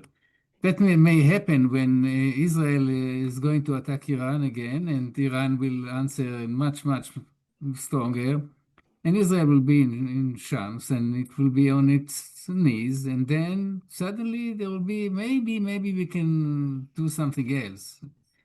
And this is where the IPC will come. But anyway, my question, I have two questions, actually three, but I'll ask them quickly. One, I noticed you deal with comparative history, and also there is some term competitive history. And I'm very curious to know what it is and whether you have an example. So that's my big questions. And then there are other two small questions. Shall I ask them first, or let's go one by one? so your first question is, what is comparative? Comparative history, for an example, and what he means by comparative history, and maybe an example, say. Question is for me. Yeah, for you, yes. Okay, I think that societies in our case, I won't talk too much in the theoretical, but in our case, countries that come from conflict find it very difficult to breach their identity, and they remain in tension. So I use Bosnia or Kosovo as examples. I use Sudan as an example, and I'm trying to look for any area where minorities or groups of two or more identities bridge their differences.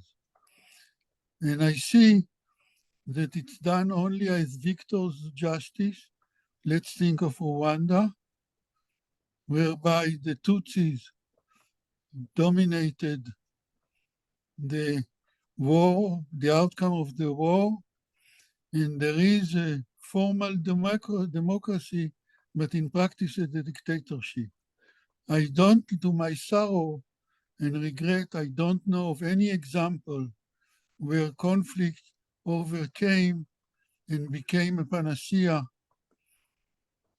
which is what we imagine here. So I think this is what I mean by using comparative history. You're on mute. Sorry. So we are comparing histories now, or comparing identities? It's two different things, no? No, I think the history is plurality. Every country, every society has different perspective of this. So you have to deal with conflict and with tension and with memories of families that were destroyed. And it's on both sides. So happened that the Palestinian side has suffered a hell of a lot more, although unfortunately we don't have empathy for that among Israelis by and large. And everybody is focusing on their own suffering. And that was happening in other countries. You want to see the limitation, specific limitation in each country, and figure out what can be done in order to pursue the narrative with greater empathy and with openness. I think this is critical. Yeah, yeah, that's a lot of misinformation. I don't know about you, but I grew up in Israel, indoctrinated with one type of history and only that part.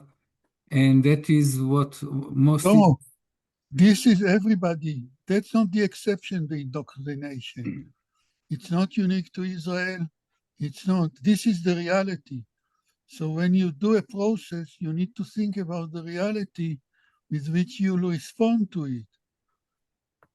You have to have a model that would not only address the hypothetical questions, but would try slice by slice to understand the practical hurdles and obstacles. Okay. We need to know the full spectrum of history, not just part of it, and not just one side of it. So exactly. Okay. Yeah, of course. Okay. And that's my journey to try to understand, first of all, I didn't know about the Nakba until relatively recently. And once you start to open your eyes and you are brave, not brave, but you dare to look into the reality in the eyes, it takes a process. Yeah, absolutely. But then I'm very few people like me who do it, or have the tools at the time or whatever, or wish to get to the bottom of it. Okay, I have, so since you've been a professor at Columbia University, what was you don't have to answer this. If you don't want, I will move to the other question. What do you think about the students' demonstrations and the behavior and the response of the administration there? What is your take on it? There was a lot of incompetence. And bad things followed negative things, and it could have been handled much better. I'll limit it for now, because I see that we have come to our end, so Okay. I don't want to pursue it further. Okay. Okay, last question. What is your vision for this region right now, knowing what is going on, which is a genocide, obviously, and suicide that is not so obvious, but to me it is also obvious. What do you think? I don't have a scenario, but I will say that only the optimists think that things cannot be worse. Yes, definitely can be much worse now. Yes. Yeah, it's really horrific. I'm very sad about the situation. Yeah, we all very much. It's unbelievable, unspeakable too. Anyway, thank you. Shlomo, I have a question for you. Yes. You've been in this simulation for many times, and you mentioned your skepticism. Mm-hmm. What specific area? Where is the link, the weak link of creating a federal government that you see? Exactly what Dr. Barkan said about the number of people. We are now here for all of these simulations, about 30, 40, 50 people at the most, and we are talking about millions. So where are these millions? And especially on the Israeli side, and notice that there is nobody, I don't think anybody Okay, all right. from Israel itself. So let me ask you this. Let's assume that we have the funding, okay, to create the platform for an election, and the funding, major funding, to advertise and make the people of Israel and Palestine aware. So we use television advertising, we use radio advertising, we use YouTube, Twitter, all the social media by a huge number. Okay? Do you think that how many people would actually run to be in the parliament and in the president? How many people do you think would actually run? Not many, especially this time in history, this point in history, where you have a genocide ongoing in front of everybody for 20 months, and Israel is starving 2 million people to death.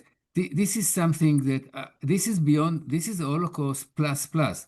The Israelis behave worse than the Nazis. I'm not exaggerating. Oh, but I'm not asking you that question. No, but let me ask you. I'm asking you, in your opinion, how many people will be running? If the entire nation is aware and they can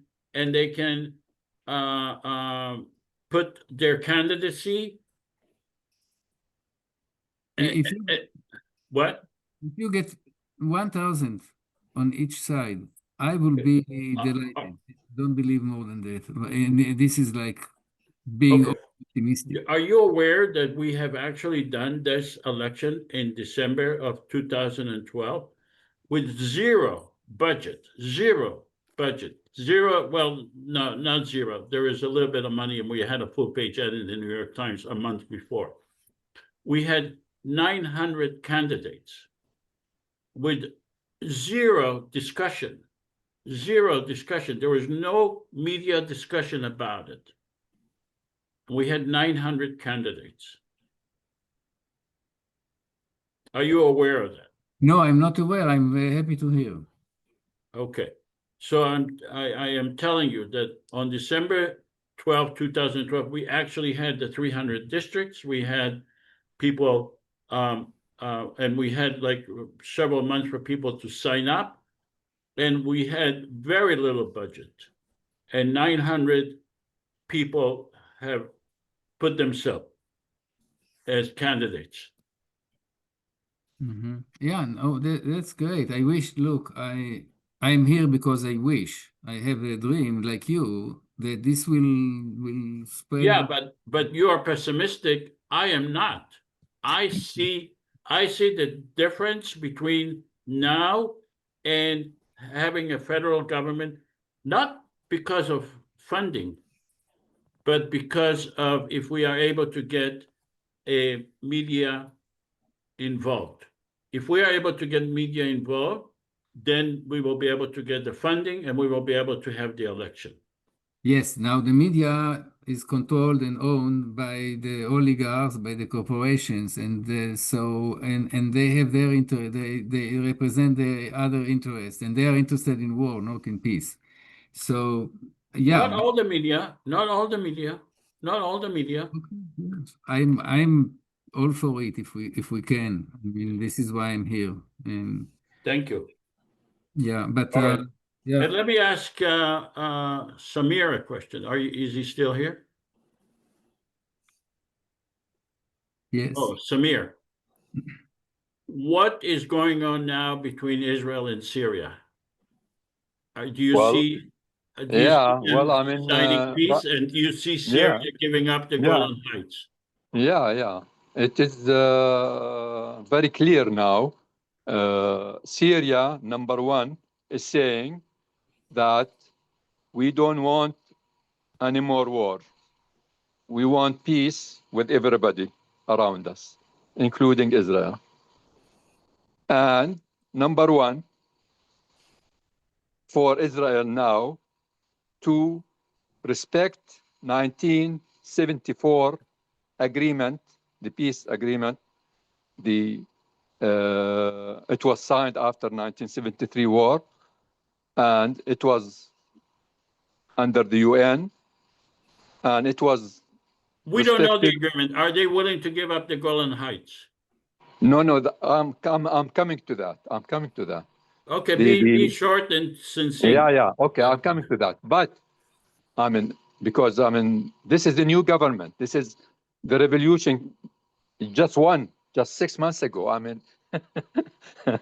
you cannot expect too much out of it. But what they are saying right now, the Syrian government saying, the new government, that's number one, to respect the 1974, and for it, because right now Israeli forces are occupying more land and more villages than in the Golan Heights. So the Syrian government is asking, that's number one, to respect the 1974 agreement.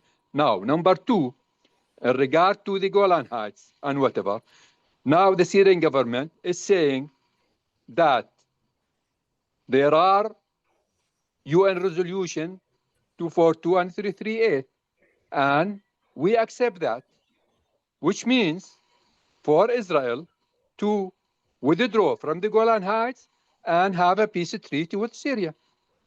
Simple. That's it.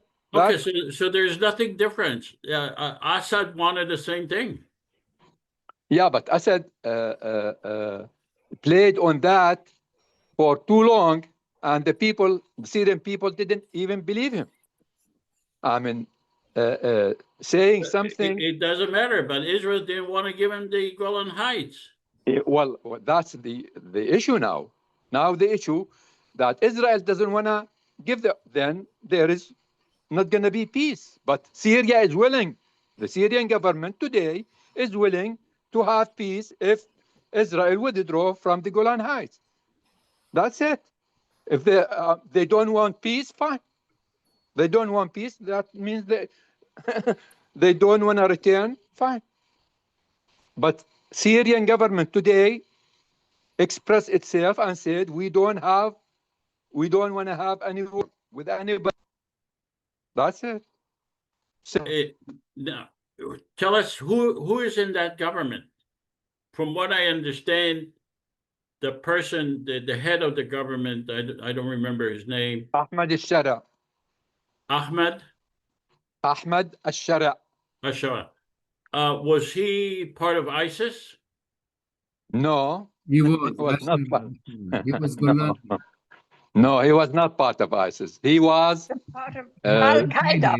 Al-Qaeda. No. Al-Qaeda. No. Al-Qaeda. He participated. Yeah. But that was after the the American invasion of Iraq in 2003, he was in Syria, and he was, I think, maybe 20 years old.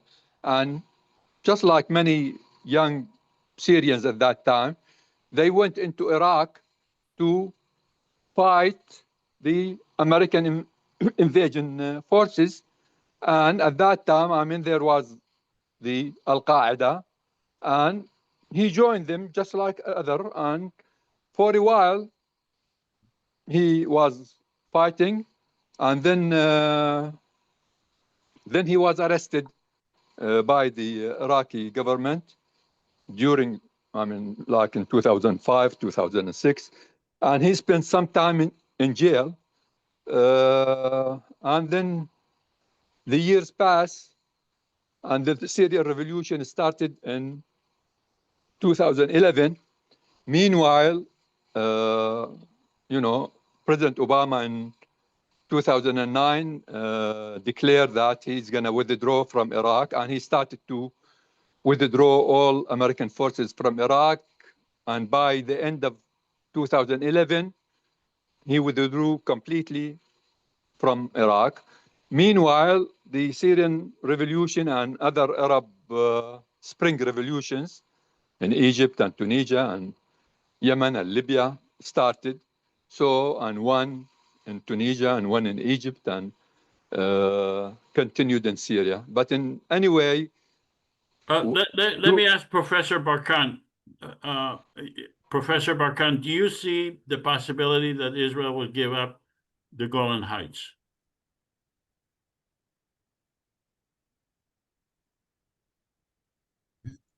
Not at the moment. There has to be a whole different structure. But I'm sorry, I need to leave. Okay. All right, Okay. we're going to conclude the meeting. Thank you, Professor. Thank you for your time and your generosity in participating with us. And good luck to you. Thank you. Thank you, Professor. Thank you, Professor All right. Barkan. Okay, and we need to close Yeah, the meeting. I want to just want to continue here and that about Ahmed al-Shara, because you asked. So Ahmed al-Shara came to Syria in 2011, and he started his own group to fight the Syrian group. He called it Jabhat al-Nusra. It is separate than ISIS. Yeah. Al-Qaeda in Syria. Yeah. No, it's not Al-Qaeda in Syria. No, that is wrong. In Syria. Well, Nusra, Al-Nusra, whatever. No. You have to make the difference between. There is ISIS means Al-Qaeda in Syria. Al-Qaeda, it used to be in Iraq. When they came to Syria, because Assad asked them to come back to defend himself against the Syrian people, to fight the Syrian people, and that's what they did. So when they came, Al-Qaeda came from Iraq to Syria, it became ISIS. It means the Islamic State in Iraq and Syria, and that's in Arabic, Daesh in Arabic, or ISIS. Daesh. Okay? Yeah. So, okay. but that is separate than Ahmed al-Shara. Ahmed al-Shara has nothing to do with them. He came to Syria to fight the Syrian regime, period. And he started his own group, and he called it Jabhat al-Nusra. ISIS, when it came to Syria, when it became ISIS, they were fighting the Free Syrian Army. They were not fighting the regime, okay? ISIS. Okay. All along. But Jabhat al-Nusra, no. Jabhat al-Nusra joined with the Free Syrian Army to fight only the Syrian regime, which is different than ISIS and Al-Qaeda. They have different jihadi goals and whatever. So this is how, I mean, Ahmed al-Shara, or they call him the Golani at that time, from the beginning, the Golani until now, Abu Muhammad al-Jolani, he separated himself completely from ISIS and Al-Qaeda. And he declared in 2017 to the whole world that I have nothing to do with ISIS. I have nothing to do with Al-Qaeda. I am in Syria, and I am against the Assad regime in Syria, period. And he continued to do that in the province of Idlib as like little Syria, and start to build that little state, and he has his own government. He created interim government. He called it the Salvation Government. And meanwhile, he was preparing himself for the liberation battle, which happened on December 8th, 2024. And but Samir, they can liberated I Syria. ask you something? Samir, can I ask you something with due respect to your greater knowledge? Sorry, my voice is hoarse. It's the aircon that's too strong. Okay. There are other, I think you have your fan on too. There are other players in the field. There's the CIA, there's MI6, there's Erdogan, and there's Israel. Now, these are powerful forces, and these all have their own agendas. We know what the US wants. They're controlling the oil in the north. We know what, they all have separate agendas. I think it's... But all of these were brought by the Assad regime. So Syria, for the last 14 years before the liberation, was under five occupations. Okay, Russian, Iranian, Israeli. Well, that ended in December 8th, 2024. The new liberation army. Yeah, who's behind them? Yeah, but who's protecting them? Who's behind them? I think is more to the point. Those are the Syrian people. What do you mean who's behind them? They are the Syrian people. Their army. 14 years. No. 14 years they fought. Those were children. Those are, you're talking about the young people. Today, they are 24. 14 years ago, they were just little children, and they were in the refugee camps and around the borders of Syria. Millions of them. I mean, there are, you're talking about 3 million. And this army, the new army, it is from those young people, those old Syrians. This is the Syrian army. This is the revolutionaries. And those are people, I mean, with individual weapons. I mean, you're not, they didn't have airplanes. They didn't have, so I mean, to say that who support them or, no, nobody support them. These are the people, the Syrian people, they support themselves. They got the weapons from Assad regime. After fighting Assad regime, village by village, town by town, they defeat them, they get their weapons. I see, Samir, I see the role of the US has been toxic. The US has tried to destabilize Syria for the last 15 years because they see Syria as of immense strategic importance. We know that it was on the list of the Israelis. The Israelis want, I think very difficult to understand. I disagree with you. You know a lot more about it than I do. Don't you think the US wanted to destabilize Syria? No. And they went all out? No. Okay. I mean, that's one thing that maybe the Americans, and especially the American left, they didn't understand, and they did not think about it, that in the case of Syria, America did not want to destabilize Syria for the last 14 years. The one who wanted to destabilize Syria is Russia and Iran. Iran and Russia. Those are the ones who are occupying Syria for the last 14 years before the liberation. And these are the people. Understand the Russian point of view. Sure. No. I want to answer you because you said thank you. America. I'm listening. Yes, you said America, and America what played. It was under President Obama since 2011, right? United States. Sure. President Obama did not want to get involved in Syria. He got out of Iraq, and he didn't want actually he was the first one to call for Assad to leave and have democracy in Syria. So, but he did not invade Syria. He did not do much. I mean, he didn't want to destabilize. Meanwhile, Iran and Russia were supporting Assad regime, and they wanted the area to be at war with the Syrian people until 2016, 2017, when Trump came at that time, and the Syrian revolution is still going on, and the Iranian Let's go to Heather. Let's go to Heather. But in So any here- way, America or the United States did not want to stabilize Syria. They wanted Syria to be in peace with its neighbors and to be successful. All right, Heather. And that's regardless, I mean, what happened in the last 14 How years? kind of them. How kind Can I of them. just let me just say Yeah. I believe No. my understanding is that it is on record. Wesley Clark, who commanded NATO, Yes. was on record calling for the fall of Syria. He came on record and put it out there, and it was one of 7 countries, and Syria was among them, and that's an overthrow. So I think that's Well, on record. I know that. No, I know that.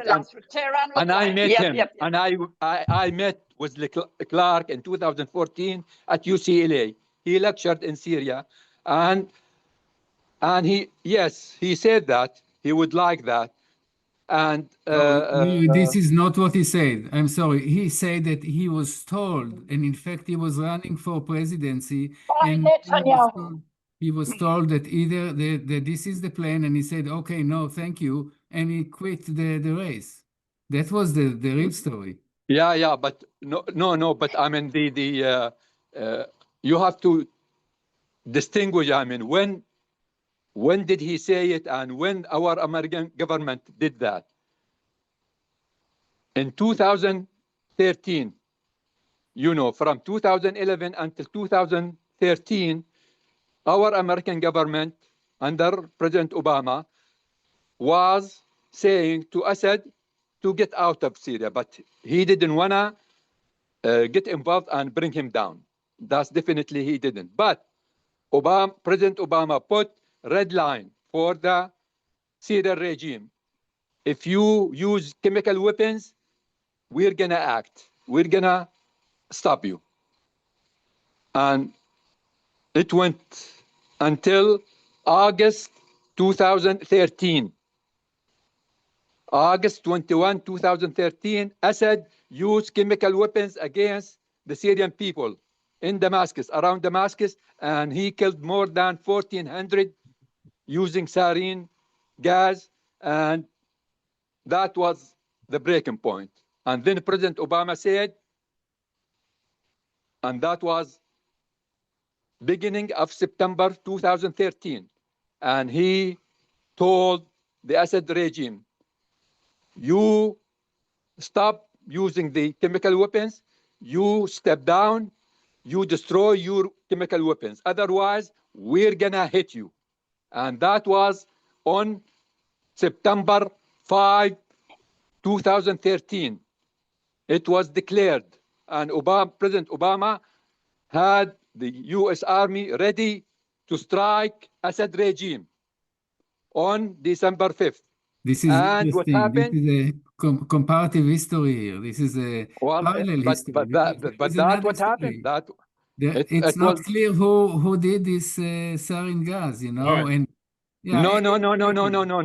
There is no question about that. The regime, the only regime has it. There's no question who had that. We know, we Syrians and all the Syrians, they experienced that. They were there in Damascus. Some of them survived and came to the United States right after that month. I met them, and they came even to Los Angeles, and they came all over. They survived, and they know who. I mean, the area was not controlled by Assad at that time. The revolutionaries liberated that area around Damascus. It was the Ghouta of Damascus. And the only party in Syria is the regime itself, who has the chemical weapons because they get it from Russia.